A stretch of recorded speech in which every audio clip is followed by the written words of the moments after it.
भाव्या जी, मध्य प्रदेश से। राधे राधे महाराज जी। महाराज जी, भगवान को प्रसन्न करने के लिए सबसे सरल रास्ता क्या है? मंदिर जाना, सत्संग सुनना या व्रत रखना? शरणागत सबसे प्रसन्न करना। प्रभु मैं किसी योग्य नहीं। भगवान स्वयं अपने श्रीमुख से कहते हैं एकादशी स्कंद भागवत में, व्रतांश यज्ञ छंदांश तीर्था नियमा यमा यथा वरुंधेत सत्संगा सर्वसंगो पहो हिमाम। मैं बड़े बड़े व्रत से वश में होने वाला नहीं, मैं बड़ी बड़ी यज्ञों से वश में होने वाला नहीं, मैं नियम संयम से वश में होने वाला नहीं। अगर मैं वश में होता हूं तो साधु संग से होता हूं। तो साधु संग क्या? भगवान की शरण। हे नाथ, मैं जैसा हूं आपका हूं। यही भगवान को प्रसन्न करने का सबसे श्रेष्ठ उपाय है, क्योंकि हमारे पास और कुछ नहीं है। जैसे हम कहते हैं भगवान को भोग लगाएं, यार वो पूरी सृष्टि को पवाता है, हम उसको क्या भोग लगाएं। अब हम कहते हैं व्रत उपवास रहने इतने से क्या होने वाला है, यज्ञ करे तो उन्हीं की वस्तुओं से, दी हुई वस्तुओं से यज्ञ कर रहे हैं। सबसे बढ़िया बात है भगवान की शरण होना। हे नाथ, मैं आपका हूं, जैसा भी हूं पर आपका हूं। हमें ये दावा नहीं है कि मैं आपके लायक हूं, पर नाथ जैसा हूं आपका हूं। प्रभु मैं आपकी शरण में हूं, सबसे बढ़िया बात है। कोटि विप्र बदला गए जाहू, आए शरण तजो नहीं ताहू। भगवान का व्रत है, करोड़ों विप्रों को ब्रह्म ऋषियों के मारने का पाप लगा हो, फिर भी भगवान की शरण में आ जाओ तो भगवान अपना लेते हैं। भगवान प्रसन्न होते हैं उनकी शरण में जाने से, भगवान की शरणागति। अब शरणागति कैसे हो? कि उसके लिए है कि प्रथम भगति संतन कर संगा, दूसरे रत्नम कथा प्रसंगा, नवधा भक्ति हृदय में धारण करो तो आत्मसमर्पण हो जाएगा। श्रवणम कीर्तनम स्मरणम विष्णुपाद सेवनम अर्चनम वंदनम दास्यम सख्य आत्मनिवेदनम। आत्मनिवेदन का मतलब होता है समर्पण। नवधा भक्ति से आत्मनिवेदन प्राप्त हो जाता है। सुकल्प पटेल जी। महाराज जी, वर्षों से मिली असफलताओं के कारण मेरा जीवन दिशाहीन सा हो गया है। जो भी कहता हूँ गलत ही हो जाता है। इससे आत्मविश्वास डगमगा सा गया, भय दुख अनिद्रा बढ़ गई है। देखो, जब तक हमारे पूर्व पाप नष्ट नहीं होंगे तो हम कोई भी सफलता का कार्य करेंगे तो हमें असफलता में गिरा देंगे। हम बहुत सकारात्मक सोच रखना चाहेंगे, हमें नेगेटिव सोच में पहुंचा देंगे। यह है पाप का परिणाम, और पाप को नष्ट किए बिना हम सुखी नहीं हो सकते। इसलिए पाप नष्ट करने के लिए और भी उपाय हैं, जैसे तीर्थ यातन है, गंगा स्नान है, और भी है। लेकिन सही सटीक पाप की जड़ का नाश कर दे नाम है। नाम संकीर्तनम यस्य सर्व पाप प्रणाशनम। आधा घंटा नाम कीर्तन करो जोर जोर से, और चलते फिरते नाम जप करो, देखो सब पॉजिटिव हो जाएगा। हाँ, हम जो कह रहे हैं नाम कीर्तन करो पहले। भगवान विष्णु का भी 1000 नाम कीर्तन है शास्त्र, लेकिन आधा घंटा कोई नाम कीर्तन करो, जो नाम प्रिय हो आपको। हरे कृष्ण श्री राम जय जय, जो भी राधा राधा राधा, खूब जोर जोर से भगवान नाम कीर्तन करो और चलते फिरते नाम जप करो। फिर देख लो आप उसका परिणाम, फिर आप खुद अनुभव करें। लेकिन लंबे समय तक 2-4 दिन किया फिर पाप कर लिया, फिर 2-4 दिन किया पाप किया, वो बात नहीं है। पाप आचरण रोक करके लंबे समय तक करो तो तुम्हारे पाप नष्ट हो जाएंगे, सफलता हाथ लग जाएगी। सबको सफलता क्यों नहीं प्राप्त होती, सबको सुख प्राप्त क्यों नहीं होता, लेकिन सब लोग सुख के लिए ही कार्य करते हैं और दुख क्यों प्राप्त होता है? उसका कारण पाप है। हम पाप कर्म वर्तमान में भी करते हैं, और जो भूत में पाप कर्म किए हैं वो परिणाम में आ रहे हैं। इसलिए हम असफल हो रहे हैं, दुखी हो रहे हैं, चिंतित हो रहे हैं। नाम जप करो, बहुत आनंद प्राप्त होगा, बहुत आनंद। हम कह रहे हैं लोक परलोक के सब सुख आपको प्राप्त हो जाएंगे। आप डट के नाम जप तो करो। जैसे लोग कहते हैं कि नाम जप करने से क्या खाना मिल जाएगा, तुम खाना की बात क्या करते हो? अगर भगवान का नाम जप करो तो लोक परलोक सब जगह सुख प्राप्त होता है।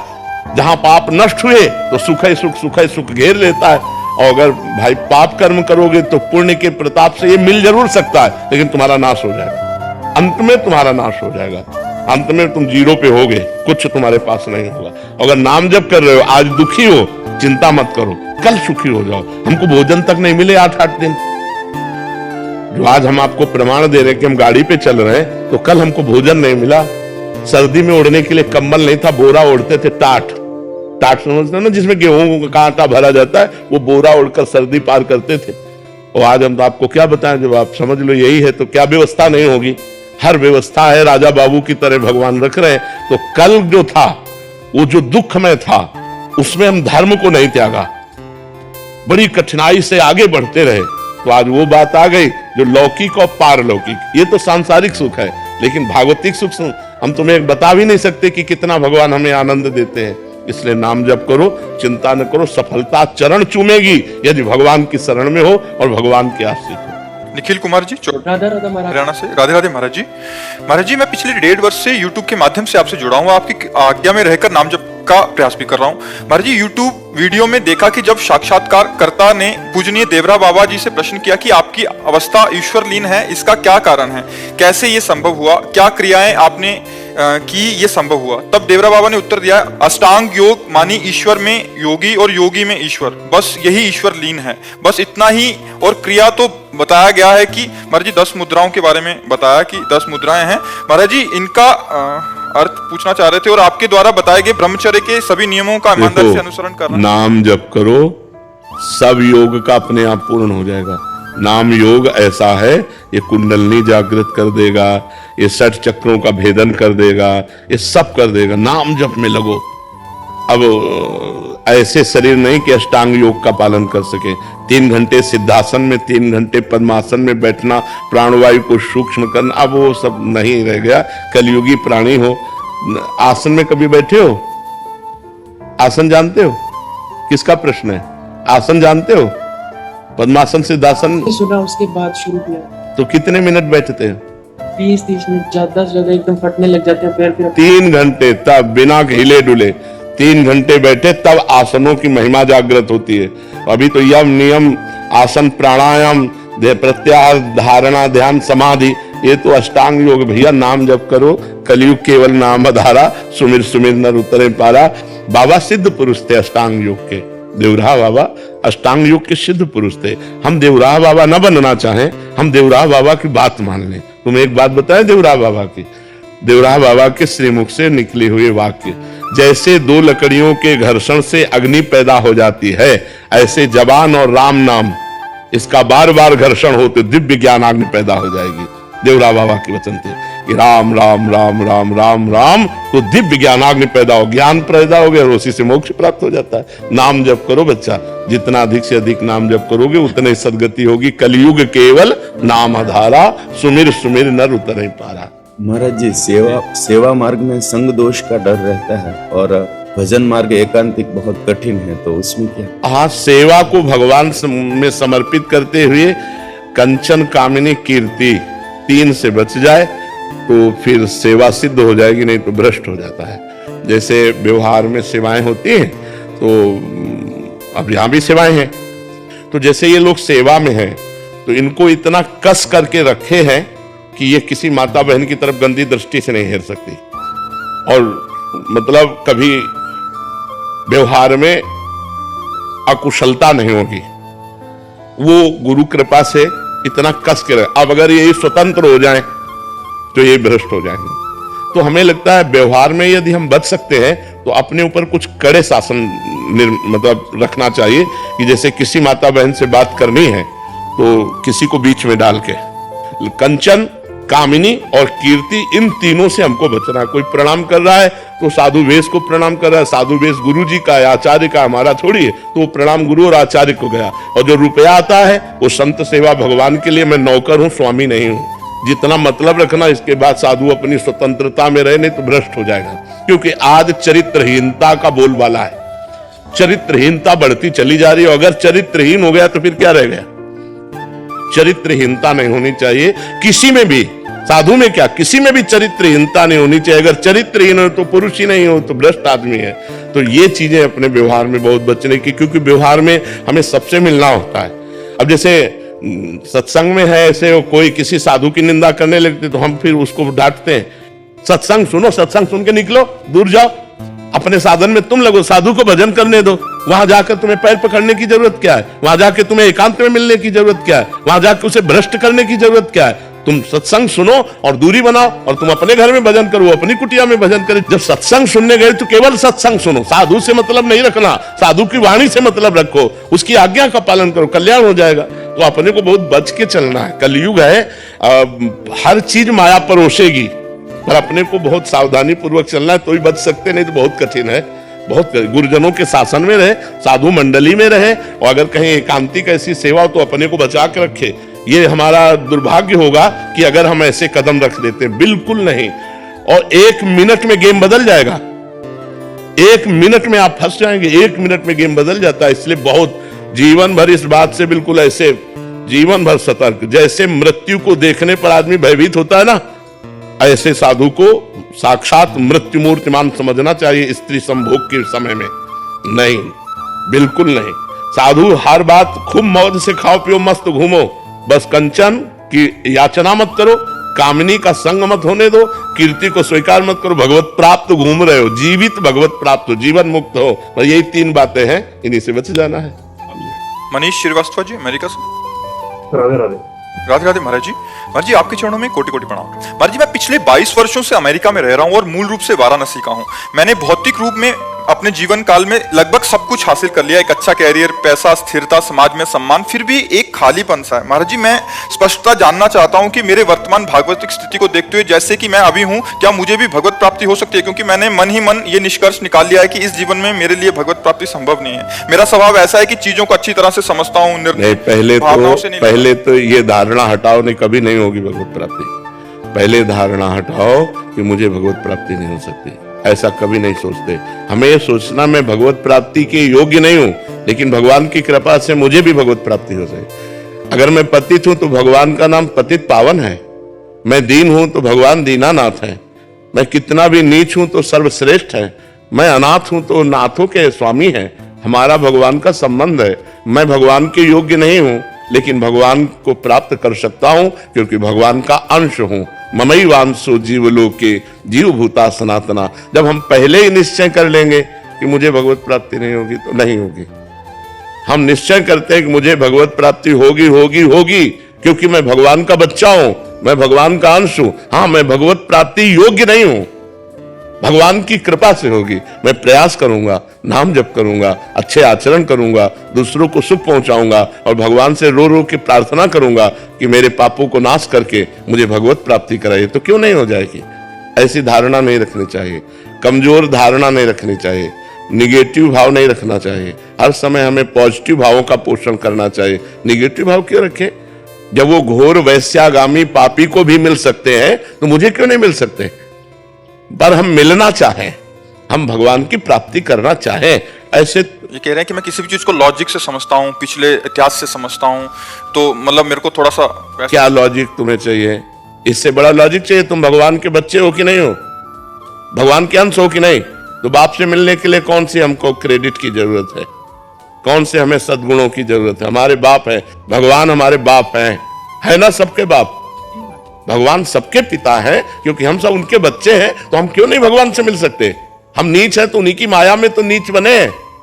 अगर हम गिरे हुए व्यक्ति हैं, बहुत दूषित हैं, तो उन्हीं की माया से, अपने बाप की माया से तो गिरे हुए हैं। हम क्यों नहीं मिल सकते? हमारा दावा है। हमारे प्रभु, जैसे प्रभु गीता में कहते हैं ममई वांशो, तू मेरा अंश है, ऐसे हम ठसक से कहते हैं कि भगवान मेरे हैं। क्यों नहीं मिलेंगे? लॉजिक हमारा बनता है कि नहीं बनता? क्यों? ये लॉजिक से अलग है। महाराज, मुझे लगता है कि इस जन्म में नहीं हो पाएगा, हमको 1000 जन्म लेना पड़ेगा, तो क्या फायदा? तो 1000 जन्म ही लेना पड़ेगा तुम्हें हम पक्का कह रहे हैं 1000 जन्म लेना पड़ेगा।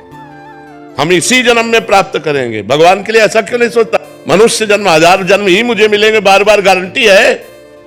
विचार करके देखो, बहुत दुर्लभ है मनुष्य शरीर, एक बार मिला है, अब अगली बार हम सुअर कुत्ता बनेंगे, क्या बनेंगे, क्या भरोसा उसमें हम भजन कर लेंगे? अरे हम इसी जन्म में भगवत प्राप्ति करेंगे। जैसे तुमने प्रयास किया विदेश में रहकर सफलताएं प्राप्त की, ऐसे ही ये सफलता के लिए सोचो, मैं हर समय राम राम जपूंगा, कृष्ण कृष्ण जपूंगा, राधा राधा जपूंगा और मेरी श्वास छूट गई तो मुझे भगवत प्राप्ति हो जाएगी। निराश क्यों होते हो? निराश नहीं होना, उदास नहीं होना, हताश नहीं होना। भगवान हमारे कोई गैर थोड़ी है, भगवान हमारे, हमको क्यों नहीं मिलेंगे? 1000 जन्म तक सोच लोगे तो देखो, हमको एक सिद्ध संत ने बताया था। हम उस समय 16-17 वर्ष की अवस्था के थे, हम बचपन से घर से निकले 13 वर्ष की अवस्था से। उनका नाम सिद्ध बाल योगी था। वो गंगा किनारे ही रेती पे रहते थे। तो जब उनसे मिले, रात्रि में मिलने का अवसर मिला, तो उन्होंने पहली बात कही, हमने अपनी डायरी में लिख रखी थी कि बेटा, जो बनना है वो सोचो, जैसा बनना है वैसा सोचो, जैसा सोचोगे वैसा बन जाओगे। बस हम संतों की बात पकड़े थे, बड़े बड़े महापुरुषों की बातों को डायरी में अपने लिख लेते, तो बार बार रोज पाठ की तरह, जैसा बनना है वैसा सोचो, जैसा सोचोगे वैसा बन जाओगे। तो जैसे तुमने सोच लिया 1000 जन्म में भगवत प्राप्ति नहीं होगी, गारंटी देता हूं नहीं होगी। अगर सोच लिया कि इसी जन्म में होंगी तो हम कहते हैं बहुत बहुत एक जन्म और खसक जाएगा, लेकिन हमारा नियम प्रण वो हमको एक जन्म में बहुत मान लो हमसे चूक हो गई तो अगले जन्म में पक्का मनुष्य बनेंगे और भगवत प्राप्ति हो जाएगी। हम लंबा क्यों खींचे कि 1000 जन्म हमको मनुष्य शरीर मिलेगा, गारंटी कौन है? कोई गारंटी दे सकता है? पता नहीं नाली का कीड़ा बने, पता नहीं क्या बने क्या ना बने, ऐसी बातें नहीं सोचते। पॉजिटिव सोचो, निगेटिव मत सोचो। भगवान हमारे अंशी हैं, हमारे पिता हैं, हमारे स्वामी, वो मिलेंगे क्यों नहीं यार? कोई गैर है क्या भगवान को? यही तो माया का प्रभाव बन गया कि स्त्री पुत्र परिवार शरीर अपना लगता है, भगवान पराये लगते हैं, जबकि भगवान अपने हैं वास्तविक। हम अगर स्त्री से भी प्यार करते हैं तो भगवान से प्यार करते हैं, क्योंकि उसके अंदर भगवान है, इसलिए वो हमें प्यारी लगती है। और उसी स्त्री के शरीर से भगवान हट जाए, अंतर ध्यान हो जाए, तो हम वही प्यारा शरीर जिसको हम प्यार करते थे उसी को आग लगा देते हैं। तो हम कहीं ना कहीं भगवान का ही तो आदर करते हैं। तो हमें मानना चाहिए कि हमारे भगवान प्रीतम है, ठीक है, निगेटिव भाव नहीं रखते। महाराज जी एक प्रश्न था महाराज जी, और जिस समय ऐसा कष्टपूर्ण बाहरी व्यवहार में महाराज जी आपका जीवन था महाराज जी, उस समय भी तो आप भजन करते थे। हाँ, तो उस समय ज्यादा करते थे, उस समय ज्यादा इसलिए करते थे, अब जैसे सुबह से हम लगे तुम्हें समझाने में, उस समय समझाने उस समय केवल भजन था, किसी से मिलना जुलना नहीं, किसी से बातचीत नहीं, रात दिन भजन था। अब तो भजन का विभाग भी हो गया कि भाई 2 घंटे एकांतिक होगा, ये होगा वो होगा। उस समय कोई विभाग नहीं था, केवल भजन था। ना भोजन की व्यवस्था है, ना रहने की व्यवस्था है, रात दिन गंगा किनारे भगवान के भजन में लगे। उस समय भगवान ने ऐसा विधान क्यों नहीं किया आपके लिए? हाँ, भगवान ने उस समय विधान इसलिए नहीं किया कि जब मटकी पक्की हो जाए और फिर पानी डालो तो पानी ठंडा करके पिला देगी, और अगर कच्ची मटकी में पानी डाल दिया तो फैल जाएगी। उस समय कच्ची मटकी थे, अगर ये सुविधा दे देते तो फैल जाते। अब भगवान की कृपा से इस सुविधा का कोई फर्क नहीं है। जो हमारा लक्ष्य है वो हमारे साथ है। ये माया का जो प्रवाह है वो हमारे चित्त को आकर्षित नहीं कर सकता, क्योंकि इष्ट गुरु कृपा से मटकी पक्की हो गई है। तो भगवान ने ऐसी कृपा की कि बिल्कुल संभाल करके ऐसे लाए, और जब ये दिया तब भोगने लायक नहीं रखा। देखो कितने चतुर खिलाड़ी हैं। जब हम खाने लायक थे, जब हम भोगने लायक थे, तब भोग नहीं दिया, और जब भोग दिया तो भोगने लायक नहीं रखा। वो बड़े खिलाड़ी है, वो बड़े कृपालु है, कैसे जीव को बचाते थे। इसलिए भगवान ने उस समय नहीं दिया कि उस समय मटकी कच्ची थी। अगर विषय रूपी पानी डाल दिया जाता तो फैल सकती थी। आज मटकी पक्की कर दी और फिर उसमें भर दिया, तो अब वो ठंडा जल दूसरों को सुख प्रदान कर रहा है। मटकी स्वयं सुरक्षित है और दूसरों की प्यास बुझा रही है, इसलिए ऐसा भगवान ने किया। महाराज जी आपको लगता नहीं कि अब ठीक होते, स्वस्थ होते तो हम अच्छे से? नहीं, इन इच्छाओं का सबका नाश हो जाता है। भजन का यही फल होता है। जब आनंद मिलता है, भगवदानंद, तो ये सब गंदी बातें, सब संसार के सुख, ये सब अच्छे नहीं लगते, अपने आप अच्छे नहीं लगते। नहीं तो फिर भगवदानंद का मतलब क्या रहा? जैसे भुने हुए चने को कहीं भी बो दो, कभी अंकुरण नहीं हो सकता। ऐसे ऊसर बरसई तृण नहीं जामा, संत हृदय जिम उपज न कामा। वही संत है जिसके हृदय में कोई कामना न उपजे कि आज हम ये खाएं, आज ये देखें, आज ये भोगने, ये सब इच्छाएं नहीं रह गई। बस निरंतर भगवान जैसे चला रहे हैं, सत्कर्म होता रहे, कोई गलती नाम से होने पावे, भगवान का विस्मरण ना हो, बस यही एक कामना है कि कभी भगवान को भूलूं नहीं। बिसरी हो ना बिसारी हो, यही दान मोहि देव, श्री हरिवंश के लाडिले मुहि अपनी कर लियो। मैं आपको न भूलूं और प्रभु आप मुझे न भूले, मैं आपका दास हूं। इतनी बात है और कोई इच्छा नहीं रह गई। महाराज जी जैसे आपने बोला कि कोई गलती ना हो, तो अभी भी थोड़ा भय रहता है? हाँ, भय रहता है, अब भी भय रहता है। ये तो मरने तक रहेगा। एक वैश्या थी, तो एक संत भिक्षा मांग के निकलते थे, तो उसने मनोरंजन में कहा कि बाबा तुम्हारी दाढ़ी पवित्र कि मेरे बकरे की दाढ़ी पवित्र? वो कुछ नहीं बोले। 2 साल बाद जब उस मरण सैया पर लेटे हुए थे, बोले उस वैश्या को बुलाओ। बुलाया, कहा बेटा मेरी दाढ़ी अच्छी। तो बोले बाबा ये बात उस समय क्यों नहीं कही? बोले इसलिए नहीं कही कि कभी कुछ हो सकता है, आज मैं मरने जा रहा हूं, अब कुछ नहीं हो सकता, इसलिए दाढ़ी मेरी पवित्र है। तो देखो माया बड़ी बलवान है, बड़े बड़े ब्रह्म ऋषियों को भी आकर्षित कर लेती है। हम तो बहुत छोटे जीव हैं, इसलिए हम भगवान के सहारे हैं। भय यही रहता है कि भगवान को भूल ना जाऊं, कहीं कोई गलती ना हो जाए। ऐसा मेरे जीवन भर भय बना रहेगा, जब तक शरीर रहेगा तब तक ये भय बना रहेगा कि मेरे से कोई गलती ना हो जाए, और भगवान निरंतर भजन चलता रहे, कहीं भगवान को भूलकर माया में न फंस जाऊं। ये डर बना रहता है, ये डर है कि कहीं भगवान को भूल न जाऊं, कहीं माया में ऐसा कोई आकर्षण ना हो जाए जो भगवान का चिंतन छोड़कर माया का चिंतन होने लगे। क्योंकि शिव विरंचिका मोहई, माया कैसी है? शिव विरंचिका मोहई को है बपुरान, अस जिय जान भजी मायापति भगवान। ऐसी भगवान की माया की बड़े बड़े ईश्वर कोटि के लोगों को भी मोहित कर ले, तो अपने क्षुद्र जीव हैं, अपने मोहित हो जाए तो कौन सी बड़ी बात है। बड़े बड़े ब्रह्म ऋषियों को नचनी नाच नचा दिया, जो माया सब जगह ही नचावा, जासु चरित लख काहू न पावा।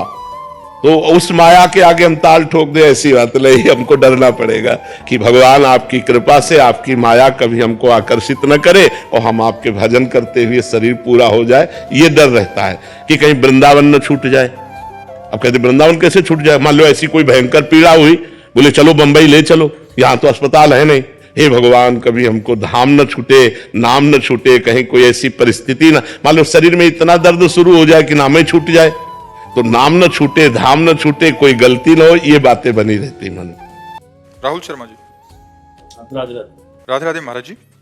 महाराज जी, जब किसी का अच्छा मकान और कोई गाड़ी अच्छी देखते हैं तो लगता है ऐसा बड़ा घर मेरा भी होता, गाड़ी मेरे पास भी होती। महाराज जी, ये सोचना है अगर हम किसी को देख कर के सोचते हैं कि अच्छा मकान और अच्छी गाड़ी होनी चाहिए, तो किसी को मर के देख के फिर हमारी सोच क्यों नहीं काम करती कि हमको भी मरना है, कुछ साथ नहीं जाना है। इसलिए यार अच्छा काम कर लो, दूसरों को सुख पहुंचा लो, नाम जप लो, भगवान का चिंतन कर लो, परलोक बना लो। इस लोक का तो कुछ जाने वाला है नहीं, तो परलोक के विषय में कभी सोचा?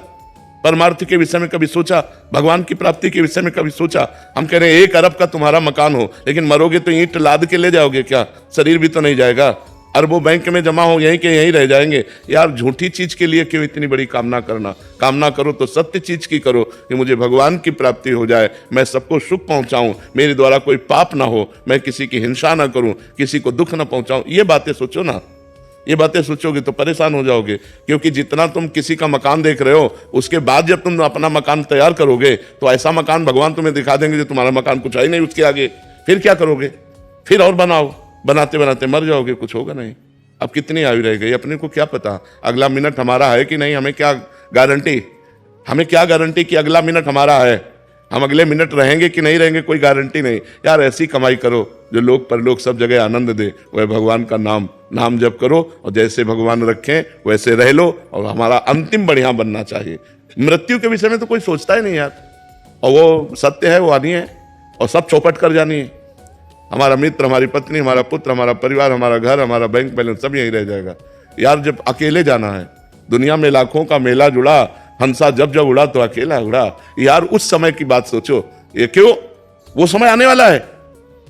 अब कब आने वाला है अपने को पता नहीं। 20 साल, 10 साल, 10 मिनट, 10 सेकंड, कोई पता नहीं यार। इसलिए सोच करो तो अच्छी करो, काहे कि ईंट पत्थर वाली सोच करो, है अच्छी सोच करो। भगवान की कृपा से जैसे तुम्हारा निर्वाह हो रहा है वैसे कर लो, अच्छे आचरण करो, भगवान का भजन करो, किसी को दुख मत पहुंचाओ, इसी से तुम्हारा मंगल हो जाएगा। महाराज जी, ईंट पत्थर भी मिल जाए और भगवान भी मिल जाए, ऐसा भगवान का लक्ष्य कर लो तो फिर सब व्यवस्था हो सकती है। ईंट पत्थर का लक्ष्य करोगे तो भगवान नहीं मिलेंगे। भगवान का लक्ष्य कर लो तो ये सब व्यवस्था हो जाएगी। महाराज जैसे जाते रास्ते में तो मकान देखते भाव आता है, ऐसा मेरा भी होता है। तभी तो कह रहे जब राम नाम सत्य बोलते हुए देखा होगा तब ले तो महात्मा बुद्ध जी को इसी से तो वैराग्य हुआ था। जब अंतिम शव यात्रा को देखा, बोले सबकी होती है, तब बोले अब मैं सत्य को प्राप्त करूंगा। और उन्होंने नियम लिया कि जब तक ब्रह्म बोध नहीं हो जाएगा तब तक मैं उठूंगा नहीं। वैराग्य लेकर के तो जो बोध वृक्ष है उसी के नीचे उनको बोध प्राप्त हुआ, ब्रह्म बोध प्राप्त। इसीलिए वो ब्रह्म के मार्ग में चले। पहले देखा एक बहुत जर्जर बूढ़ा आदमी, तो उनका ये क्या है? बोले मनुष्य है। बोले ऐसा भी मनुष्य होता है? बोले हर एक मनुष्य ऐसा होता है। वो वृद्धावस्था है, वृद्धावस्था में सबकी जर्जर अवस्था, मेरी भी होगी। बोले हाँ। एक दिन भ्रमण में देखा कि राम नाम सत्य। बोले ये क्या है? बोले मुर्दा है। बोले ये मुर्दा क्या होता है? बोले हर आदमी मरता है। बोले हम भी मरेंगे? बोले हाँ। तो फिर राजपाट पत्नी पुत्र परिवार, ये किस काम आएगा जब मर जाएंगे। इसीलिए वो वैराग्य ले लिया, घर से भाग पड़े और फिर ब्रह्मबोध प्राप्त किया। वो तो भगवान के अवतार कहे गए। तो हम सबको चाहिए कि जैसी परिस्थिति भगवान दिए हैं उसमें हम राजी हो जाएं और हम चाह करें उत्तम की, जो शरीर छूटने के बाद हमारे काम में आवे। क्योंकि हमारी यात्रा केवल एक शरीर तक तो है नहीं, पता नहीं 84 लाख योनियों में किस किस योनियों में जाना पड़े। तो हम चाह करें भगवान की, पूर्ति सब हो जाएगी। तो चाह ऊंची करो, चाह भगवान से मिलन की करो, तो ये माया अपने आप मिल जाएगी। माया को सब कोई भजे, माधव भजे न कोई। जो एक बार माधव भजे तो माया चेरी होए, माया दासी हो जाती है। हम कृष्ण कृष्ण कह के कृष्ण के लिए चले तो माया पीछे बाधा के रूप में पड़ जाती है। लो रुपया लो, भोग सामग्री लो। और जब हम माया के लिए दौड़ते हैं तो पकड़ में नहीं आती है। इसलिए हम कृष्ण के पीछे दौड़े तो माया हमारे पीछे अपने आप लग जाएगी।